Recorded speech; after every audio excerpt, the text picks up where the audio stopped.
Oke, puji nama Tuhan, kita bersyukur kalau ya kita punya Tuhan yang begitu mengasihi kita punya Tuhan yang begitu luar biasa. Amin. Ya, firman Tuhan selalu berkata, saat kita mencari wajah Tuhan, maka Tuhan akan memperlihatkan dirinya, menyatakan dirinya luar biasa kepada kita. Amin.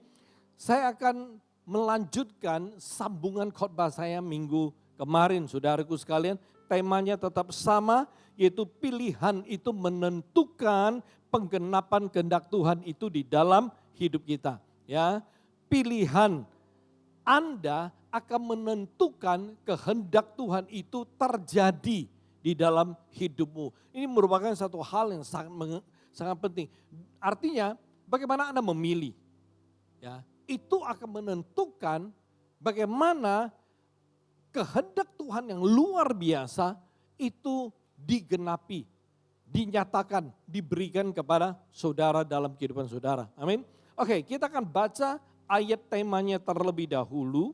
Ya, kita mulai buka ya Efesus pasal yang ke-5 17. Oke, saudaraku sekalian, kita akan baca bersama ya. Kita akan baca bersama. 1 2 3, sebab itu janganlah kamu bodoh, tetapi usahakanlah supaya kamu mengerti kehendak Tuhan. Yang kedua, kita baca bersama di kitab Yosua pasal ke-24 ayat yang ke-15.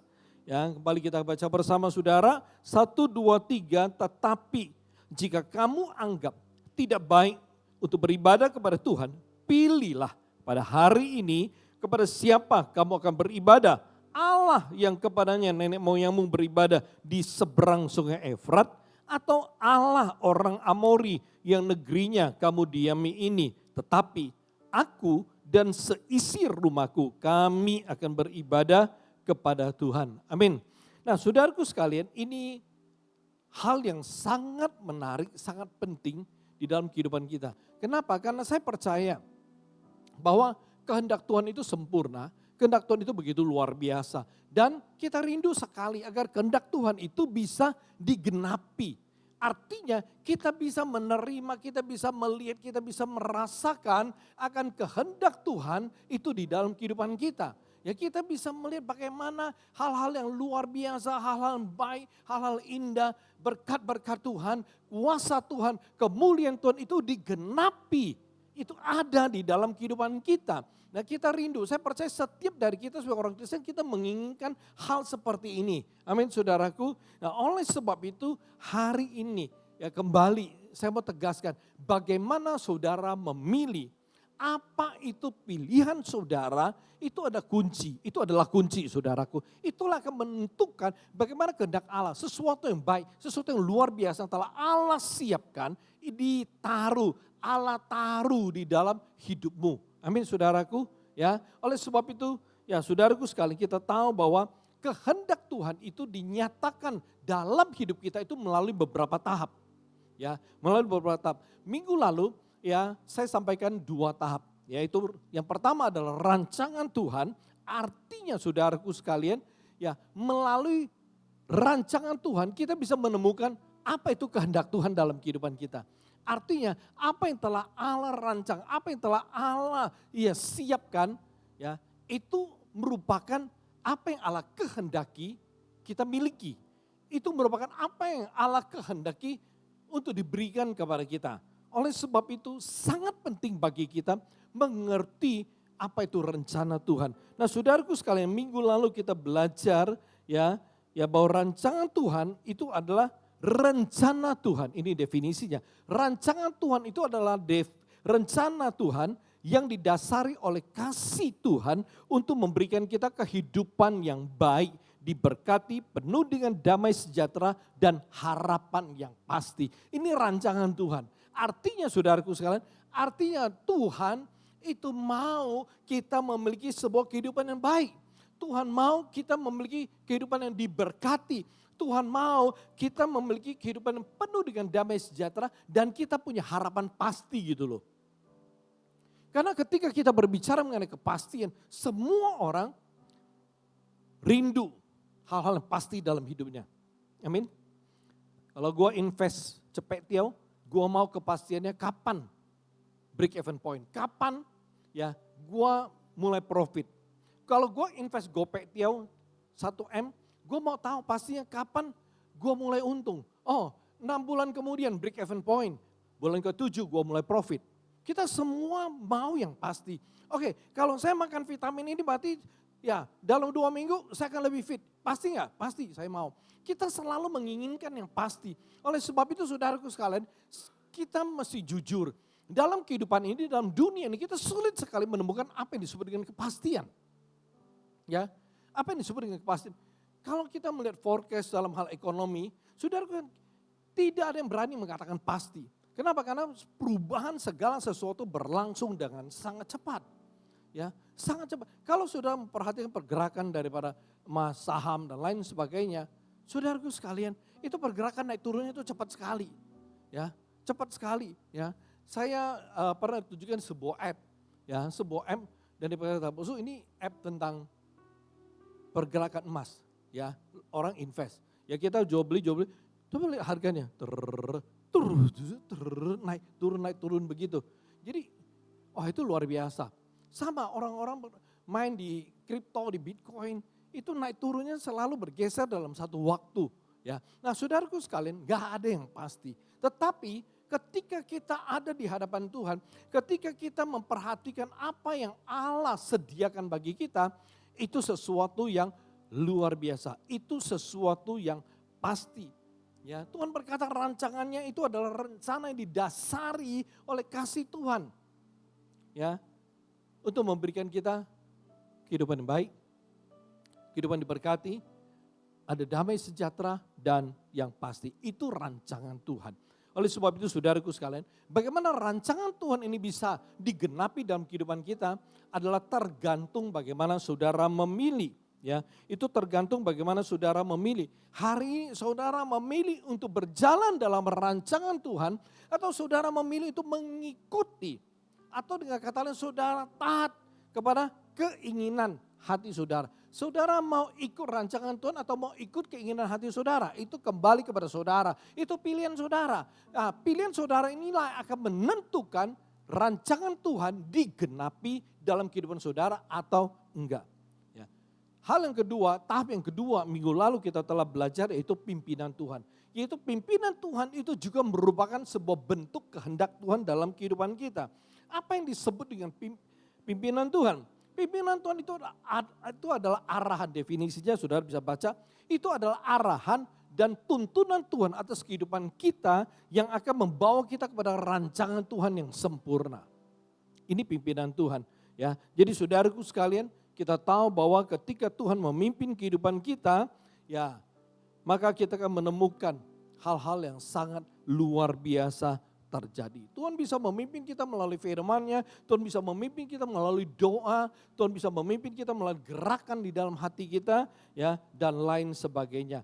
Persoalannya pada waktu ya Tuhan itu memimpin kita. Saudaraku sekalian, kita mau taat kepada pimpinan Tuhan atau kita lebih memilih mengikuti kita punya pengertian.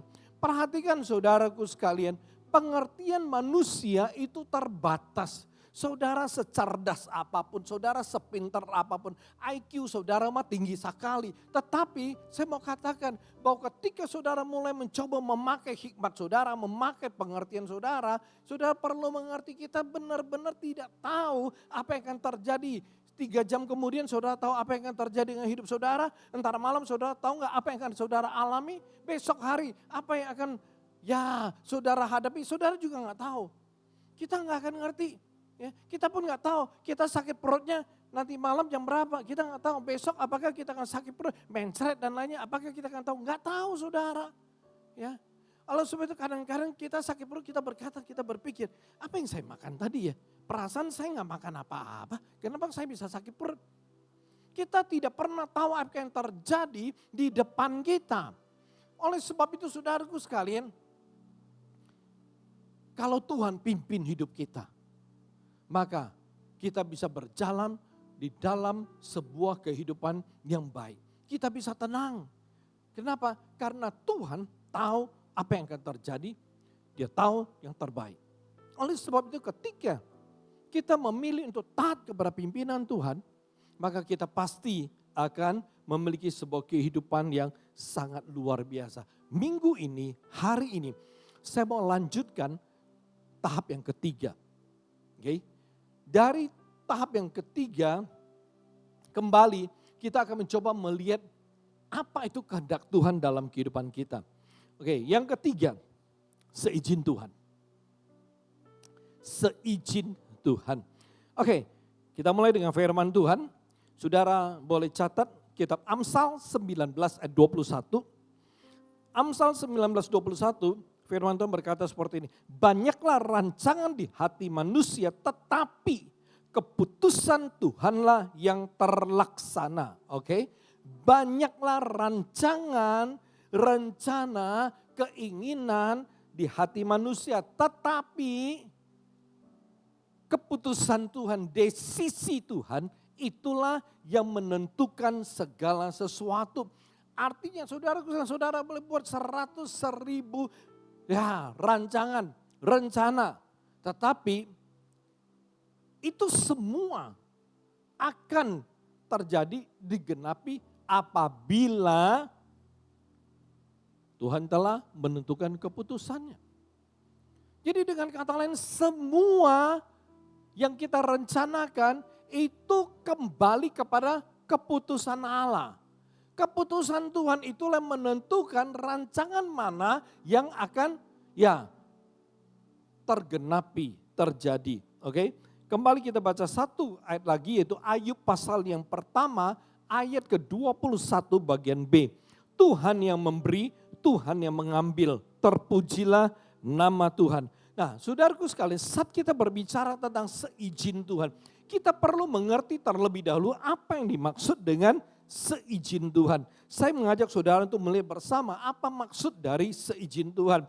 Seizin Tuhan itu adalah Tuhan itu membiarkan kita mengalami sebuah kejadian yang tidak terduga di dalam kehidupan kita yang membuat kita itu tidak berdaya.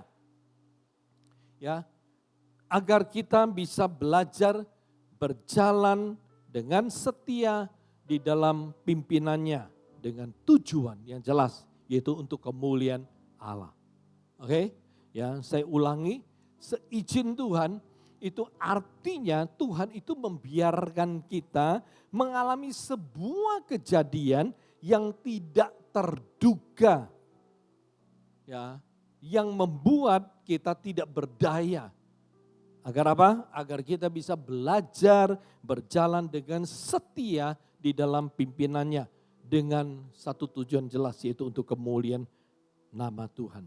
Jadi apabila hari ini saudaraku sekalian, ya Tuhan itu mengizinkan saudara mengalami sebuah kejadian yang bukan karena kelalaian saudara, maka kejadian atau peristiwa atau hal tersebut pasti akan membawa kemuliaan bagi nama Tuhan. Ya, kalau itu Tuhan izinkan, ya pada akhirnya semua kejadian, semua peristiwa yang saudara alami, hal yang saudara alami itu pasti akan membawa kemuliaan bagi nama Tuhan. Oke, itu kalau seizin Tuhan. Oke, nah jadi kita perlu jelas ya, kita perlu jelas. Artinya apa? Firman Tuhan berkata kalau memang Tuhan izinkan, ya, saudaraku sekalian. Ada hal atau peristiwa ya, yang kita alami itu karena kelalaian kita. Itu karena kesalahan kita. Itu karena dosa kita. Jadi itu ada akibatnya. Saudaraku sekalian perhatikan. Firman Tuhan berkata pada waktu manusia berdosa, pada saat kita berdosa kemuliaan Allah meninggalkan kita. Pada saat kemuliaan Allah itu meninggalkan kita, maka hidup kita tuh gak ada covering. Sehingga hidup kita tuh terbuka, dan ketika hidup kita terbuka tanpa perlindungan Tuhan, maka setan dengan mudah menyerang kita. Setan dengan mudah menekan kita, setan dengan mudah menghancurkan kita, mengacaukan hidup kita. Ya, oleh sebab itu kalau seizin Tuhan, ya bukan kelalaian, bukan kesalahan kita, bukan kita punya dosa. Ya, perhatikan, kalau itu seizin Tuhan, maka peristiwa atau hal atau perkara atau masalah yang kita alami pada akhirnya akan membawa kemuliaan bagi nama Tuhan. Artinya apa? Artinya Tuhan akan tolong, Tuhan akan buka jalan dengan cara Tuhan yang sangat luar biasa. Saya berikan contoh saudaraku sekalian. Ya, saya percaya kita kenal, ya bukan kenal, kita tahu yang namanya Yusuf. Ya, kita tahu karena kita sering dengar namanya di dalam firman Tuhan, di khotbah kita sering baca namanya dalam Alkitab. Kita tahu Yusuf. Saudaraku sekalian perhatikan, ya Yusuf dari seorang yang dibuang, yang dijual, akhirnya bisa menjadi seorang penguasa Mesir. Artinya menjadi orang kedua paling berkuasa setelah Firaun. Oke, saya bacakan firman Tuhan dalam Kejadian 50, pasal ke-50, kitab Kejadian ayat ke-20. Memang kamu telah mereka-rekakan yang jahat terhadap aku. Tetapi Allah telah mereka-rekakannya untuk kebaikan. Dengan maksud melakukan seperti yang terjadi sekarang ini. Yakni memelihara hidup suatu bangsa yang besar. Menarik. Ya. Ketika Yusuf mengalami sebuah kehidupan yang tanda kutip buruk. Sebuah kehidupan yang penuh dengan penderitaan. Itu seizin Tuhan. Ya. Kalau saudara baca dalam kitab Kejadian pasal yang ke-37 saudara. Ya, di sana Yusuf itu gak disukai sama saudara lalu dia dijual. Dijual kepada kafilah lewat, dia dijual ya dan menjadi seorang budak. Ya, itu saudara lihat di Kejadian pasal 37. Lalu di Kejadian pasal 39 saudaraku sekalian, ya Yusuf yang dijual sebagai budak itu kemudian bekerja ya di rumah Potifar. Dan akhirnya apa yang terjadi? Dia difitnah dan dimasukkan ke penjara. Kejadian pasal 39 Yusuf masuk penjara. Dan Kejadian pasal 40 saudaraku sekalian, dalam penjara tiba-tiba dia dikurung bareng apa? Juru roti dan juru minumnya Firaun. Ya. Nah pada waktu mereka dikurung bersama, suatu hari mereka mimpi, dua-duanya dapat mimpi. Dan waktu mereka bingung dengan mimpi mereka, tiba-tiba ya Yusuf bantu mereka. Yusuf tanya kenapa, ya lalu mereka menceritakan mimpi mereka masing-masing. Dan Tuhan memberikan hikmat yang luar biasa kepada Yusuf. Lalu Yusuf menafsirkan mimpinya. Yusuf bilang begini, besok kamu juru roti, kamu akan dihukum mati.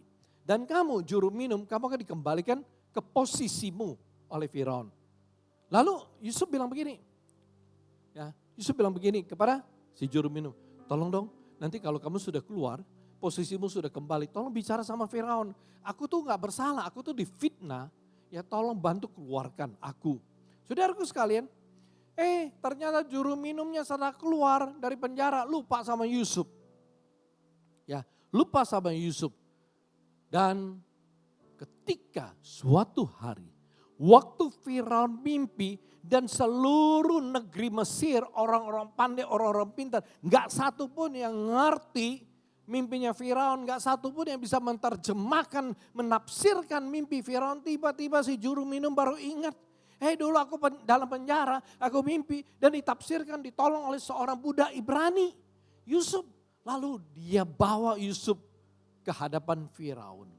Dan saudaraku sekalian, setelah Firaun menceritakan dia punya mimpi, Yusuf menafsirkannya dan kemudian ya Yusuf memberitahukan caranya untuk menyelesaikan mimpi daripada Firaun. Akhirnya apa?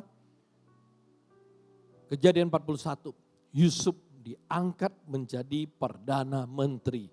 Yusuf diangkat menjadi penguasa. Saudara baca nanti di Kejadian 40. Dia dibuang, dijual oleh saudara-saudaranya, abang-abangnya. Dan ternyata di balik peristiwa yang menyakitkan, di balik peristiwa yang penuh dengan penderitaan, di balik peristiwa yang penuh dengan ketakutan, saudaraku sekalian, ternyata itu Allah izinkan. Ujung-ujungnya apa? Kejadian 5:20. Tuhan bilang apa? Tuhan lakukan untuk menyatakan kemuliaan bagi nama Tuhan. Tuhan punya rancangan, ya. Tuhan izinkan Yusuf untuk mengalami semua perjalanan pahitnya itu ternyata dengan tujuan memelihara hidup suatu bangsa yang besar. Yusuf berkata, engkau mereka-rekakan yang jahat, tapi Tuhan mereka-rekakannya yang baik.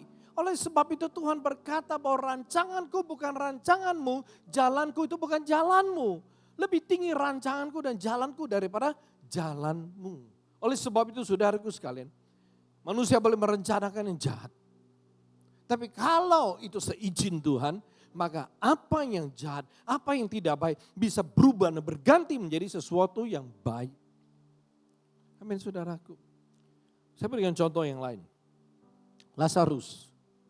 Dalam Injil Yohanes 14 ayat 4, Yesus berkata seperti ini. Ketika dia dengar kabar, ya, karena Yesus sangat dekat dengan keluarga Marta, Maria, Lazarus. Ya. Dan suatu hari waktu Lazarus itu sakit keras, saudaranya datang dan berkata pada Yesus, Yesus, Lazarus sakit keras, berat. Lalu Yesus bilang gini, oh gak apa-apa, kamu pulang dulu, penyakit itu tidak akan membunuh dia, tidak akan membawa kematian. Dan kalau Anda baca seluruh perikop dikatakan apa? Yesus tidak segera pergi, tidak segera ngikuti Marta yang memberitahukan bahwa saudara sakit, enggak langsung. Tapi kita berkata Yesus masih tinggal beberapa hari. Dan ketika Yesus memutuskan untuk ke tempat ya Marta, Maria, dan ketika sampai dia dikasih kabar apa? Sudah meninggal. Ya. Perhatikan. Injil Yohanes 11 ayat 4. Ketika Yesus mendengar kabar itu, dia berkata penyakit itu tidak akan membawa kematian, tetapi akan menyatakan kemuliaan Allah, sebab oleh penyakit itu anak Allah akan dimuliakan. Menarik. Perhatikan saudaraku sekalian. Ya. Waktu Yesus sampai ke tempat mereka, ke rumah Marta Maria, mereka berkata, saudaraku Lazarus udah mati. Udah mati. Lalu Yesus berkata, bawa aku ke kuburnya. Mereka bawa Yesus ke kubur Lazarus. Dan ketika sampai apa yang terjadi? Yesus bilang, gulingkan batunya. Lalu dia panggil, Lazarus keluar. Saudaraku sekalian, Lazarus yang sudah mati itu dibangkitkan oleh Tuhan Yesus. Dia yang sudah mati, si Lazarus itu hidup kembali. Oleh sebab itu dengan kata lain dia sakit lalu dia mati, itu seizin Tuhan. Lazarus mati itu seizin Tuhan, diizinkan oleh Tuhan. Kenapa? Karena nama Tuhan akan dipermuliakan.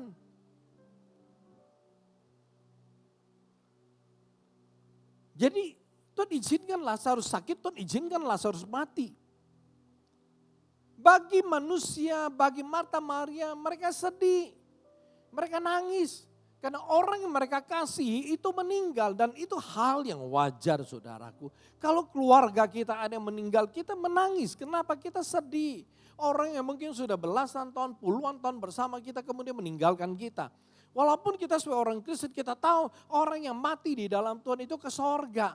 Mereka yang mati, yang meninggal di dalam Tuhan itu akan ada bersama Tuhan. Kita ngerti, kita tahu. Tapi saudaraku sekalian secara manusiawi kita sedih. Kenapa? Karena ikatan perasaan yang telah terjalin antara kita sama keluarga kita meninggal. Oleh sebab itu ketika mereka ya sudah tidak ada di tengah-tengah kita, mereka meninggal karena berbagai alasan, kita bisa sedih. Kita tetap akan sedih saudaraku. Ya, kita tetap akan sedih. Sama. Marta Maria ketika dia bilang sama Yesus, Lazarus sudah mati, mereka nangis. Tapi Tuhan Yesus sudah kasih tahu di depan. Sebab oleh penyakit itu anak Allah akan dimuliakan. Oleh sebab itu ketika Lazarus dibangkitkan, nama Tuhan dipermuliakan. Amin. Ya, atau contoh satu lagi saudaraku, ya. Di dalam Injil Yohanes 9 ayat 1 dan 3 ada satu orang buta itu disembuhkan sama Tuhan. Yohanes 9, 1-3, waktu Yesus sedang lewat, ia melihat seorang yang buta sejak lahirnya. Murid-muridnya bertanya kepadanya, Rabi, siapakah yang berbuat dosa? Orang ini sendiri atau orang tuanya? Sehingga ia dilahirkan buta. Jawab Yesus, bukan dia dan bukan juga orang tuanya, tetapi Karena pekerjaan-pekerjaan Allah harus dinyatakan di dalam Dia. Oke. Saudaraku sekalian, saudara bayangkan orang yang buta sejak lahir. Saya tidak tahu apakah saudara pernah memikirkannya. Dia buta dari lahir. Apakah dia punya bola mata? Apakah dia ada retinanya? Atau ya saya tidak tahu apakah kita pernah bertanya. Kira-kira tuh bagaimana sih? Apakah benar-benar orang buta dia buta sejak lahir tapi udah ada bola mata atau apa? Kita nggak pernah tanya. Ya, dan mungkin ada banyak penyebabnya. Dan saya mau saudara bayangkan begini. Waktu Yesus lihat dia buta, waktu Yesus ngomong kemuliaan Allah akan dinyatakan di dalam dia. Apa yang terjadi? Yesus menyembuhkan dia. Yesus ambil tanah, dioleskan di matanya, lalu Yesus berkata, lu pergi ke kolam Siloam dan kau cuci matamu. Dan saudaraku sekalian perhatikan, si buta ini setelah matanya itu diolesin tanah sama Tuhan Yesus, dia ke Siloam, kolam Siloam. Dia bersihkan, dia cuci mata, begitu cuci saudaraku sekalian. Saya percaya kita pernah lihat film orang yang mungkin buta lah sakit matanya yang dioperasi disembuhkan. Ya ketika perban dibuka apa yang terjadi? Kan dia langsung tiba buram kadang-kadang susah sekali buram-buram. Kemudian akhirnya mungkin lah ada yang langsung kelihatan jelas, ada yang mungkin besokannya baru bisa kelihatan dengan jelas. Tapi Alkitab berkata tuh orang buta yang disembuhkan oleh Tuhan Yesus. Buta sejak lahir loh saudara. Ya, bukan karena dia buta karena penyakit mata, bukan buta karena kecelakaan, tapi buta sejak lahir. Begitu dia mengikuti perintah Tuhan, begitu dia bersihkan matanya, apa yang terjadi saudaraku sekalian? Alkitab berkata matanya langsung dicelikkan sama Tuhan. Begitu dia cuci, begitu dia selesai cuci dia punya mata, dia langsung bisa melihat dengan jelas. Dan kalau saudara baca seluruh perikop, orang-orang berkata, bukankah dia si buta itu, si pengemis buta itu, kenapa sekarang dia bisa berjalan dan bisa melihat? Banyak orang kenal dia, bahwa dia adalah si pengemis buta dan butanya sejak dia lahir. Saudaraku sekalian, perhatikan, itu Tuhan izinkan. Tuhan izinkan dia buta sejak lahir. Agar suatu hari pekerjaan-pekerjaan Allah akan dinyatakan melalui dia.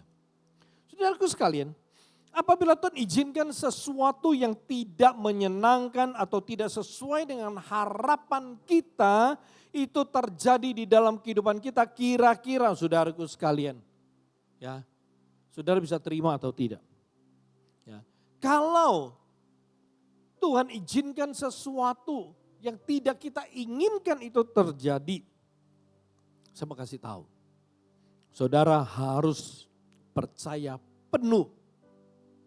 Ya, sungguh-sungguh percaya penuh pada cara Tuhan memimpin saudara.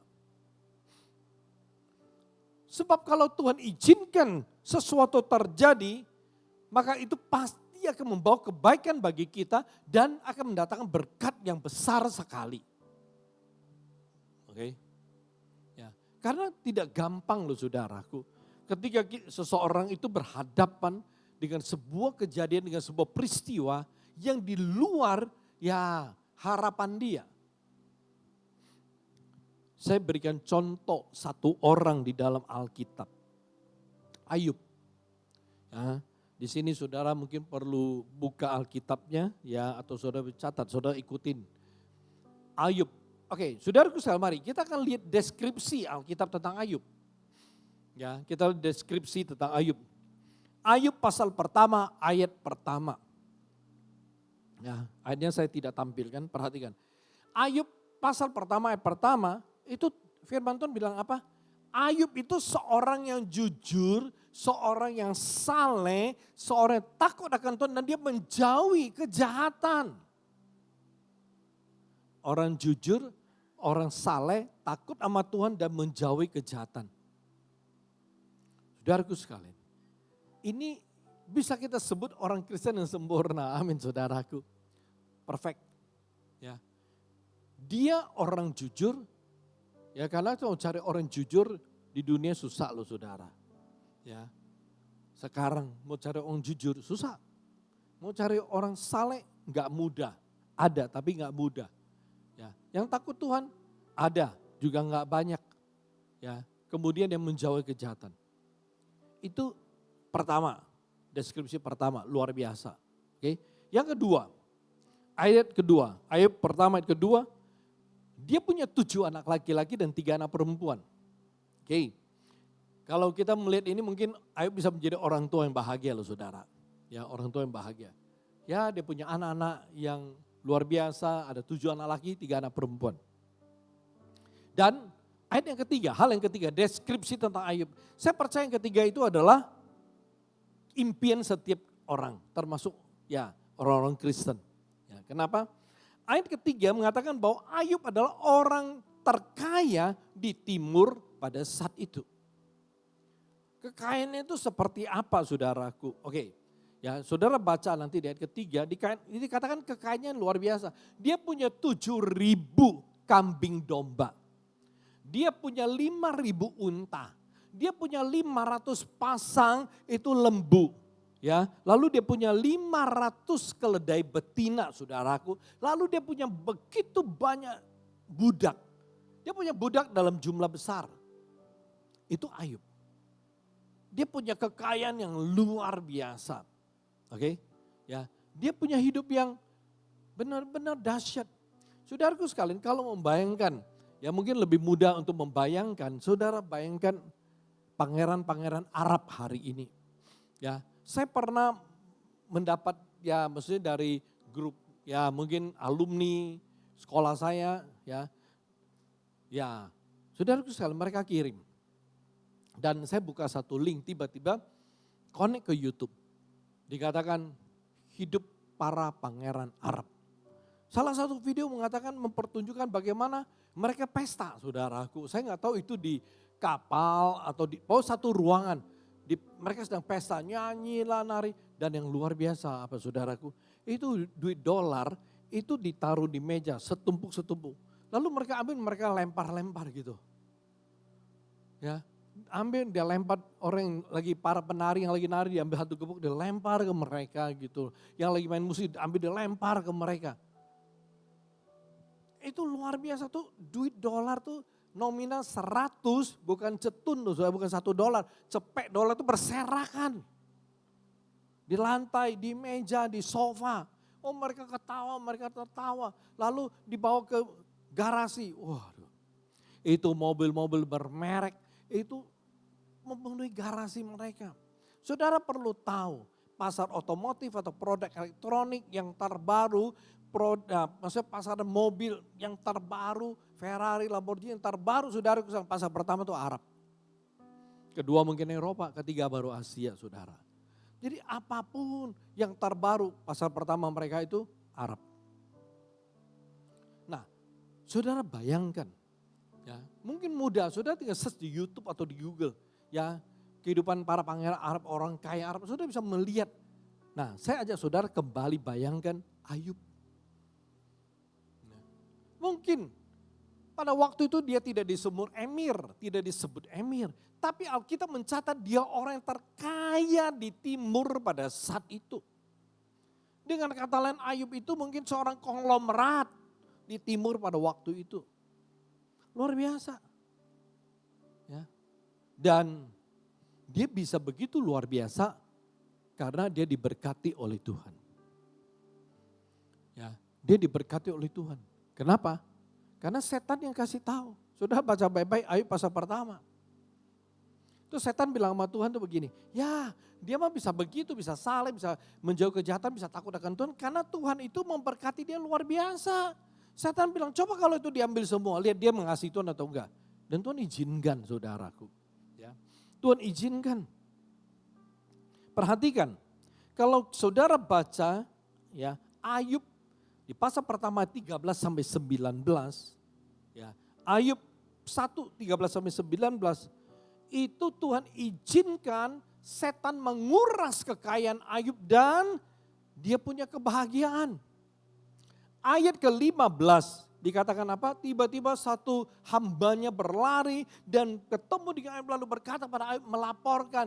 Dia berkata begini, lembu keledai kita habis dirampas sama orang-orang Sheba.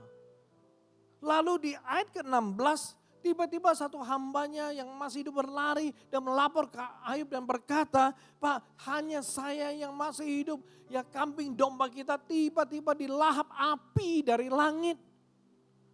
Bukan hanya itu saudaraku sekalian, belum selesai Ayub kaget, tiba-tiba datang satu hambanya berlari dan melapor, Tuan, kita punya unta 5.000 ekor habis dirampas sama orang Kasdim. Dan saudaraku sekalian, masalah penderitaan Ayub belum selesai.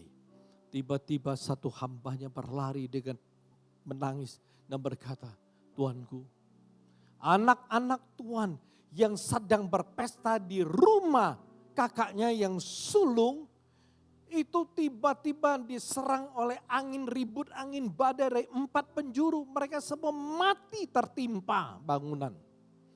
7 anak laki, 3 anak perempuan, mati semua. Dalam 1 hari, bayangkan saudara. Dalam 1 hari semua kekayaan Ayub habis. Dan bukan saja kekayaan, anak-anaknya habis.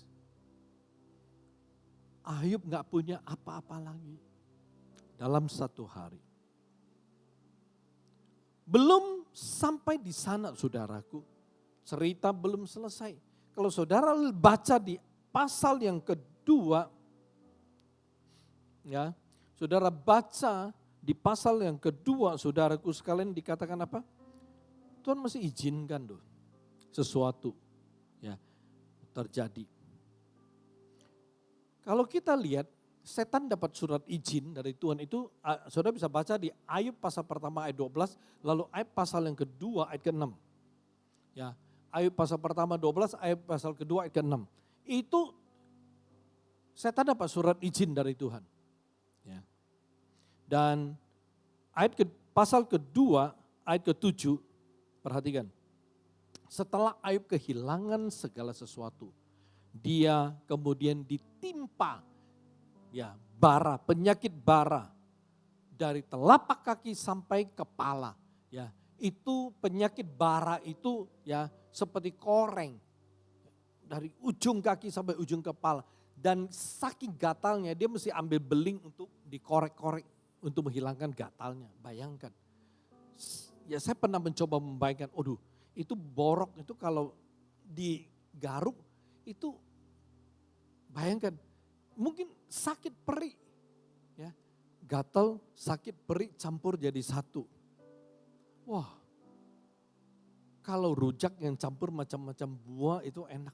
Tapi kalau rasa seperti ini udah perih, gatal, sakit. Waduh, bercampur jadi satu. Saudara bayangkan, itu terjadi bukan di kaki. Telapak kaki, enggak, sekujur tubuh. Alkitab berkata dari telapak kaki sampai ke kepala. Nah, perhatikan, bayangkan. Walaupun sebelumnya, bahkan Ayub 1:8, itu dikatakan bahwa Ayub itu adalah orang yang dipuji Tuhan loh. Ya, saya percaya kita sebagai orang Kristen kita rindu dipuji oleh Tuhan, amin. Ya, kita rindu dipuji oleh Tuhan. Dan perhatikan, Tuhan akan memuji kita nanti. Karena di dalam perjanjian baru ayatnya ada.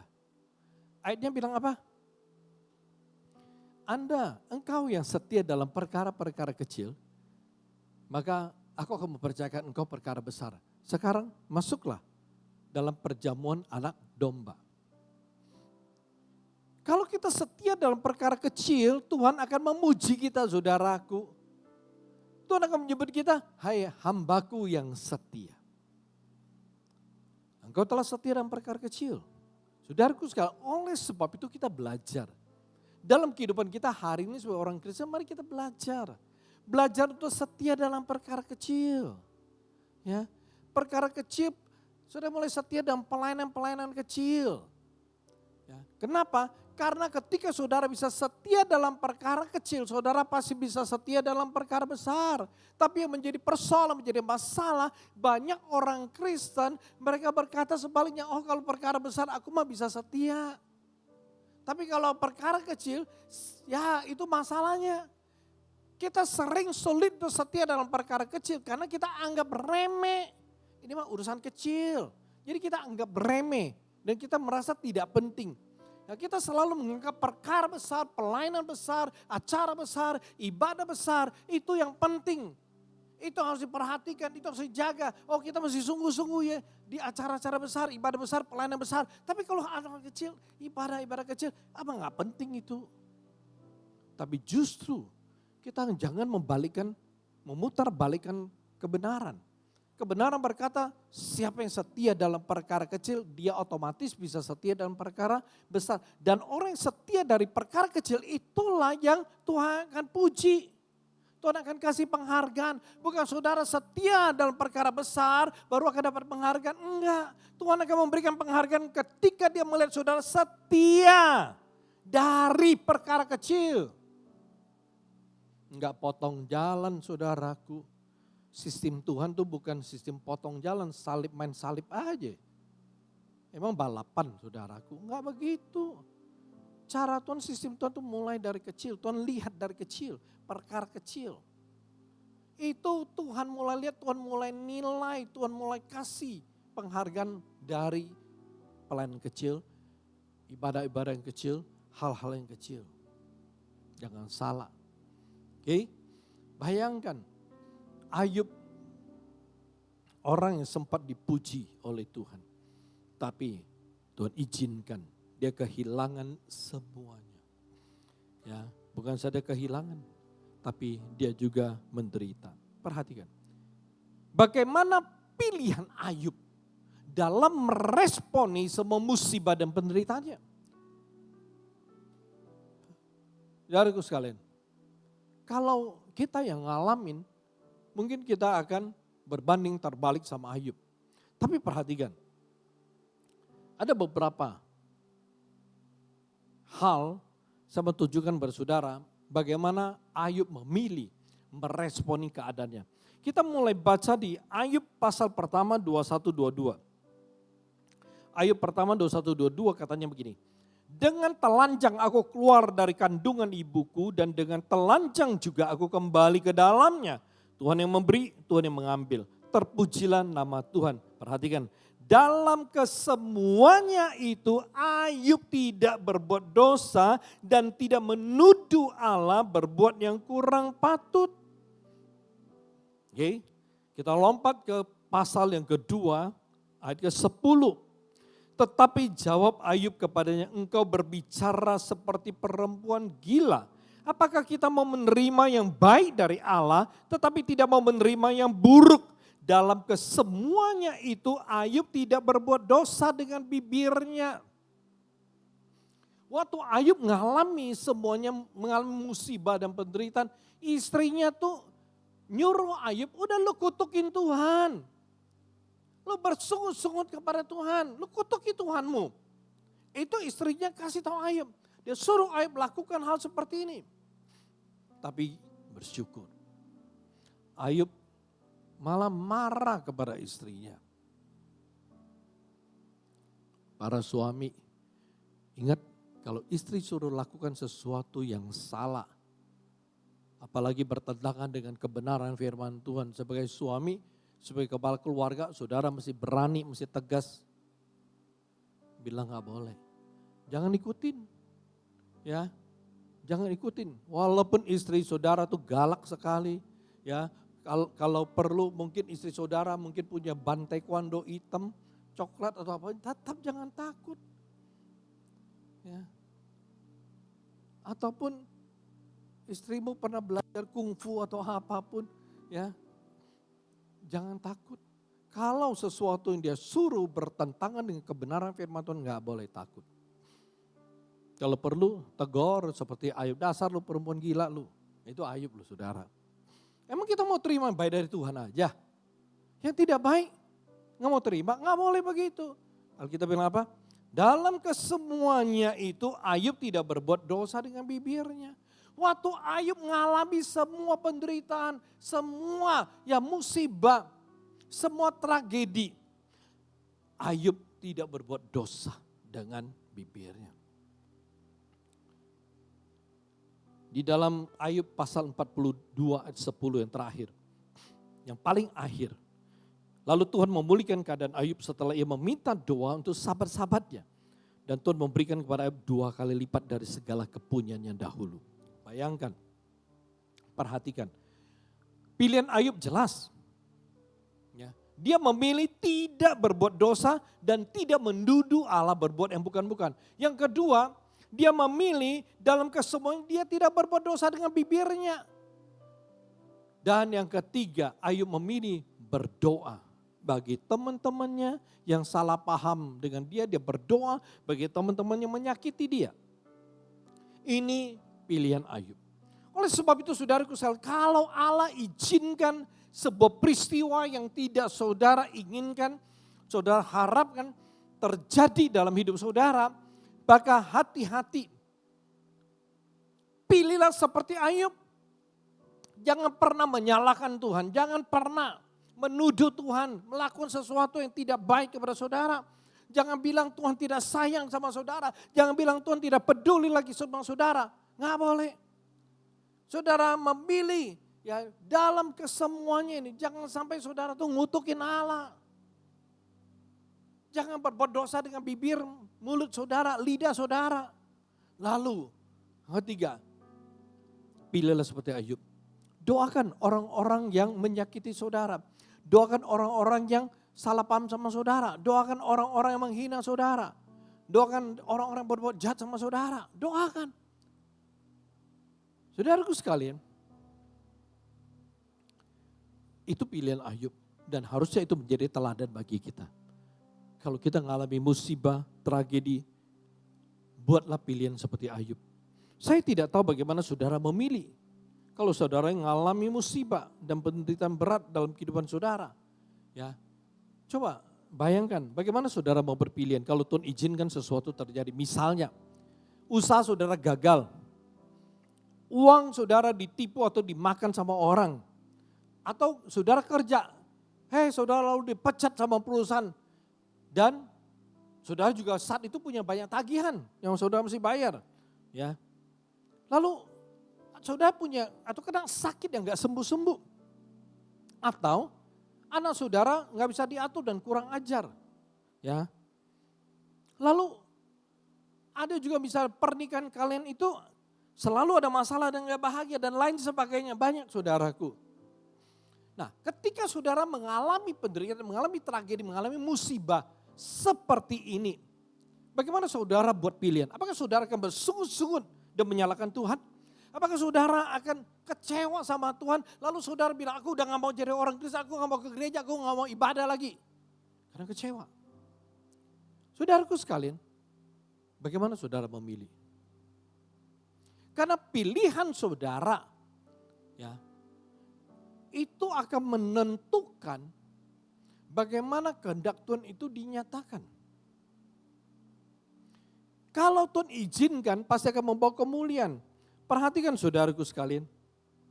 Firman Tuhan kita baca tadi. Ayub 42:10. Perhatikan. Di bagian belakang. Tuhan memberikan kepada Ayub 2 kali lipat dari segala kepunyaannya.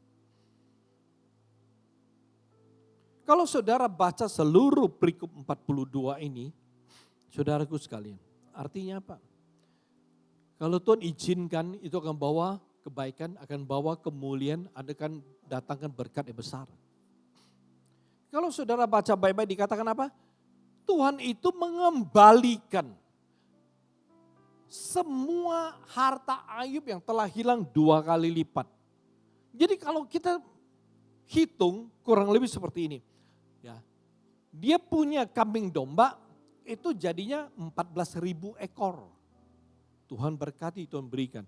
Lalu dia punya unta dari 5.000 menjadi 10.000. Dia punya lembu dari 500 pasang punya sekarang jadi 1.000 pasang. Kalau ada betinanya yang 500 ekor jadi 1.000 ekor. Belum lagi budaknya dan lain sebagainya. Bahkan Alkitab berkata apa? Dia kembali, ya Tuhan kasih 7 anak laki dan 3 perempuan. Dan ada catatan untuk anak perempuannya. Kalau saudara baca baik-baik, ya, dikatakan apa? Putri-putri anak perempuan Ayub adalah wanita tercantik pada masa itu. Itu ada catatan anak-anak perempuan Ayub adalah wanita tercantik pada masa itu. Saudaraku sekalian, kalau saudara mau melihat wanita Arab yang cantik, masuk Google, ketik aja. Wanita Arab yang cantik. Saudara bisa kagum dengan kecantikan wanita Arab.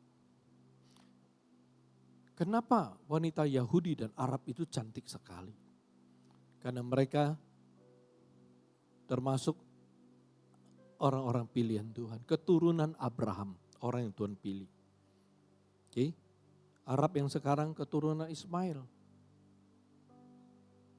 Ya, sedangkan satu lagi keturunan Ishak. Menarik saudaraku sekalian. Kalau Tuhan izinkan, itu akan membawa kebaikan. Saudaraku sekalian, amin. Oleh sebab itu, perhatikan. Kalau saudara mau mengerti kehendak Allah, seizin Tuhan itu salah satu tahap. Saudara bisa menemukan kehendak Tuhan dalam hidup saudara. Kalau Tuhan izinkan terjadi, pasti membawa kebaikan. Berarti apa? Itu kehendak Tuhan. Tuhan selalu mau memberi yang terbaik kepada saudara.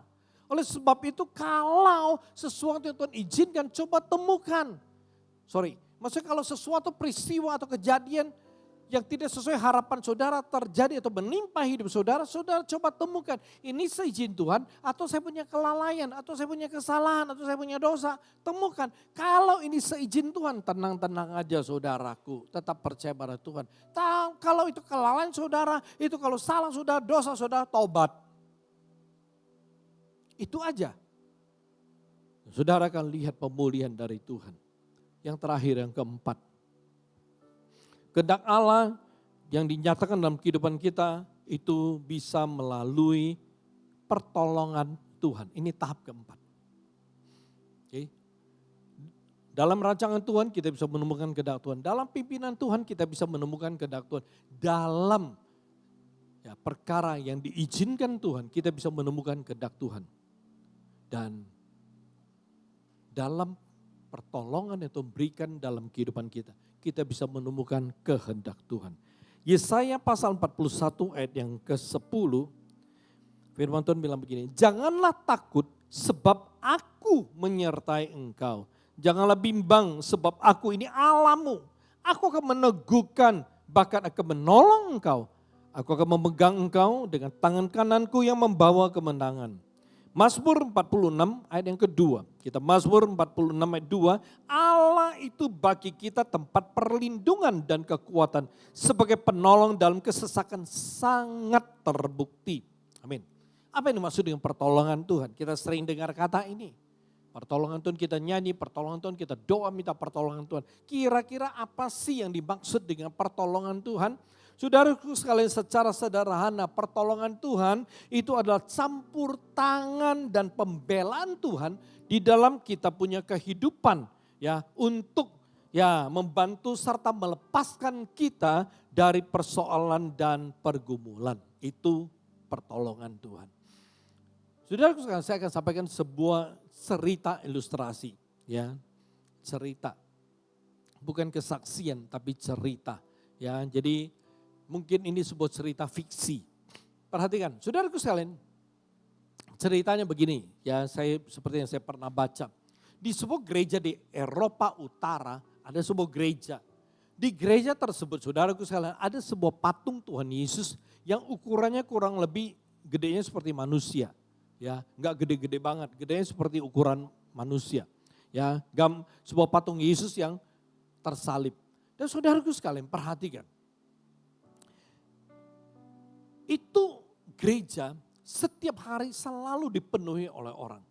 Ya, halaman gerejanya selalu penuh sesak dengan orang-orang. Orang-orang berbondong-bondong selalu datang ya ke gereja tersebut. Untuk apa? Mereka datang di hadapan patung Tuhan Yesus, ya. Mereka berlutut, mereka kemudian memuji menyembah Tuhan, lalu mereka berdoa. Dan begitu banyak orang berbondong-bondong doa di sana, kenapa? Karena setiap doa mereka itu hampir semua dikabulkan. Oke? Nah, saudaraku sekalian, di dalam gereja itu ada seorang penjaga pintu. Ya, setiap hari dia melihat Yesus yang berada di atas kayu salib, itu harus menghadapi begitu banyak permintaan orang, saudaraku. Ya, dalam hati dia merasa kasihan, dia iba gitu. Aduh, kalau aku bisa sih, ya aku berharap bisa ikut memikul beban Tuhan Yesus gitu loh. Nah, pada suatu hari, waktu menjelang sore menjelang malam udah mau tutup gereja, ya udah gak ada orang lagi, si penjaga pintu kemudian datang di hadapan patung Tuhan Yesus. Lalu dia berdoa, dia menyatakan isi hatinya gitu loh. Ya, dia pingin, aduh Tuhan kalau bisa nih aku mau bantu mikul ya beban ya Tuhan Yesus yang tiap hari ya dengar begitu banyak doa permohonan dan harus dijawab. Jadi waktu dia selesai berdoa di luar dugaan, tiba-tiba dia dengar suara begini. Baiklah, aku turun menggantikan kamu dan kamu menggantikan aku. Ya, kamu naik ke atas kayu salib menggantikan aku. Namun Yesus kasih dia satu syarat. Namun apapun yang kamu dengar, janganlah kamu mengucapkan sepatah kata pun. Apapun yang kamu dengar jangan engkau jawab. Ya, si penjaga pintu merasa bahwa gampang. Ini deal, ini syarat yang gampang dari Tuhan Yesus. Oke, dia baik-baik. Lalu Tuhan Yesus turun. Ini cerita. Yesus turun, lalu dia naik. Begitu naik, dia seperti julukan tangannya seperti Yesus disalib. Saudaraku sekalian, si penjaga itu sekarang berperan sebagai Yesus yang disalib. Ya, lalu orang-orang datang, ya lalu bersujud, berdoa, ya. Dan mereka tidak tidak curiga sedikit pun, ya. Dan si penjaga pintu berperan sesuai dengan janjinya, nggak ngomong apapun, diam dan dia tidak boleh bicara sepatah apapun waktu dia mendengarkan isi hati orang, ya. Orang-orang datang itu nggak habis-habisnya saudaraku, ya.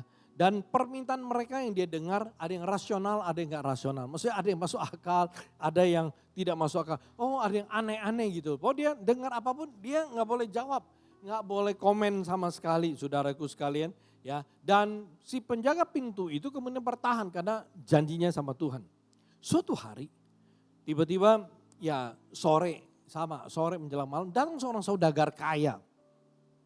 Dia datang di hadapan patung Yesus, dia doa. Ya, habis doa, waktu dia mau pergi, dia punya sekantong duit, kantong uangnya tertinggal. Ya, tertinggal. Lalu si penjaga pintu pengen sekali ngomong, lu punya duit ketinggalan. Tapi dia ingat, Tuhan bilang gak boleh ngomong apapun, diem. Wah, dia hanya bisa lihat, tapi dia gak boleh ngomong. Nah, setelah saudagar kaya itu pergi, gak itu lama datang satu orang miskin. Miskin sekali, dari baju kelihatan banget. Dia berlutut di depan patung, dia berkata, Tuhan Yesus tolonglah. Aku udah 3 hari gak makan gitu loh ya. Tolong aku dan tolong bantu aku supaya bisa melewati kesulitan ini. Jadi begitu selesai berdoa, dia lihat satu kantong. Ya, kemudian karena gak ada orang, dia buka tuh kantongnya. Dalam kantong, itu duit banyak sekali gitu loh. Wah langsung diambil kantong, dia bilang Tuhan Yesus terima kasih ya sudah dengar doa saya. Si penjaga pintu yang berperan sebagai Tuhan Yesus pengen sekali, salah itu bukan lu punya gitu. Itu ketinggalan orang, dia pengen jawab. Ya, tapi dia ingat Tuhan Yesus bilang, lu gak boleh ngomong apapun. Ini hanya sebuah cerita fiksi. Tapi ketika saya baca, ada arti dan nilai yang sangat mendalam saudaraku. Ya, artinya apa? Kita punya Tuhan yang selalu mau menolong kita. Kita punya Tuhan yang siap menolong kita. Kita punya Tuhan yang mampu, sanggup menolong kita. Apapun masalah kita. Asal kita datang kepada Dia, percaya kepada Dia, berserah kepada Dia. Minta Dia campur tangan dalam hidup kita. Amin. Ini nilainya, saya baca walaupun sebuah cerita fiksi. Tapi saya mendapatkan nilai yang luar biasa. Saya bersyukur, saya bilang, aduh Tuhan thank you. Aku punya Tuhan yang selalu mau menolong. Sanggup menolong. Saudaraku sekalian, melalui pertolongan Tuhan, kita bisa menemukan kehendak Tuhan. Sebuah contoh saya berikan bagi saudara.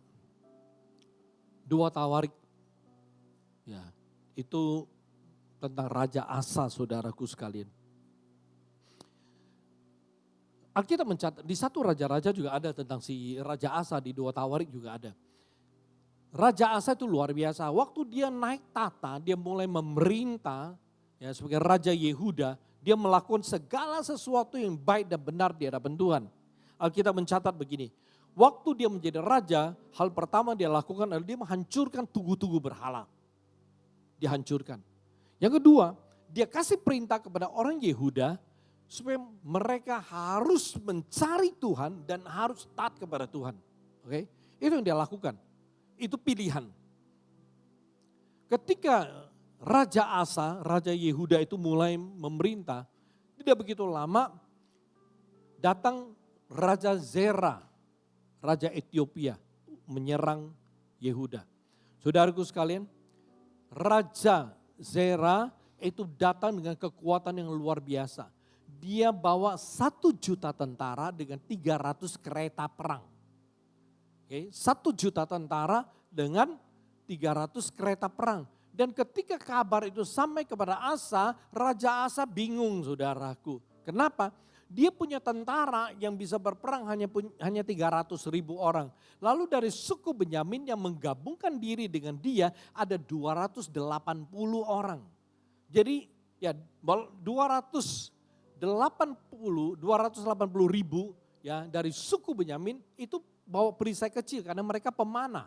Sedangkan 300.000 tentaranya Yehuda itu bawa perisai besar karena mereka ya memang ya untuk ya mereka berperang di depan punya. Total 580.000. Kalau dibandingkan dengan Raja Zera Ethiopia yang bawa 1 juta orang dengan 300 kereta perang, dari perbandingan ini jelas kalau perang Raja Asa akan kalah. Amin saudaraku, pasti kalah. Tapi apa yang Raja Asa lakukan, perhatikan 2 Tawarik pasal 14 ayat ke-11, itu firman Tuhan bilang begini, kemudian Asa berseru kepada Tuhan Allahnya, ya Tuhan selain daripada Engkau tidak ada yang dapat menolong yang lemah terhadap yang kuat. Tolonglah kami ya Tuhan Allah kami, karena kepada mula kami bersandar dan dengan namamu kami maju melawan pasukan yang besar jumlahnya ini. Ya Tuhan, Engkau Allah kami, jangan biarkan seorang manusia mempunyai kekuatan untuk melawan Engkau. Kalau saudara baca di ayat ke-12 nanti. Ayat ke-12 mengatakan Tuhan kemudian memukul kalah tentara-tentara Ethiopia. Bayangkan saudara, secara manusia, secara kekuatan perang Asa kalah. Ya, setengah kekuatannya dibandingkan dengan Raja Ethiopia punya. Tapi ketika dia datang minta Tuhan campur tangan, lalu Tuhan menolong mereka, Tuhan memukul kalah. Bagaimana cara Tuhan? Kita nggak pernah tahu. Ya, saudaraku sekalian, di sini kita bisa melihat Tuhan menolong Raja Asa ketika dia berseru kepada Tuhan saat dia berada dalam kesesakan, saat dia berada dalam kesulitan, saat dia berada di dalam tekanan. Dengan kata lain, pada saat Raja Asa dalam kesukaran, dia memilih datang kepada Tuhan. Dia memilih untuk bersujud di hadapan Tuhan. Dia memilih untuk berseru kepada Tuhan. Dan Tuhan memberikan pertolongannya. Saudaraku sekalian, hari ini coba renungkan. Apa pilihan saudara ketika saudara berada dalam kesulitan dan tekanan? Apakah saudara memilih mencari Tuhan?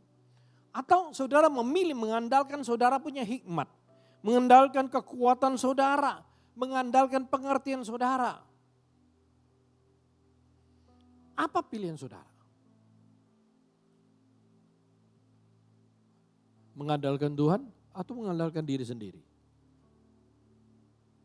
Pilihan saudara akan menentukan penggenapan kehendak Allah. Pilihan saudara akan menentukan pertolongan Tuhan datang dalam hidup saudara atau enggak. Pilihan saudara akan menentukan pertolongan Tuhan terjadi dalam hidup saudara atau enggak. Jadi saudaraku sekalian, pilihan saudara menentukan penggenapan kehendak Allah. Dan kehendak Allah yang dinyatakan dalam kehidupan kita itu ada 4 tahapan. Pertama, melalui rancangan Tuhan. Artinya dalam rancangan Tuhan saudara bisa menemukan kehendak Tuhan. Yang kedua adalah pimpinan Tuhan. Dalam pimpinan Tuhan dan cara Tuhan memimpin, saudara bisa menemukan kehendak Tuhan.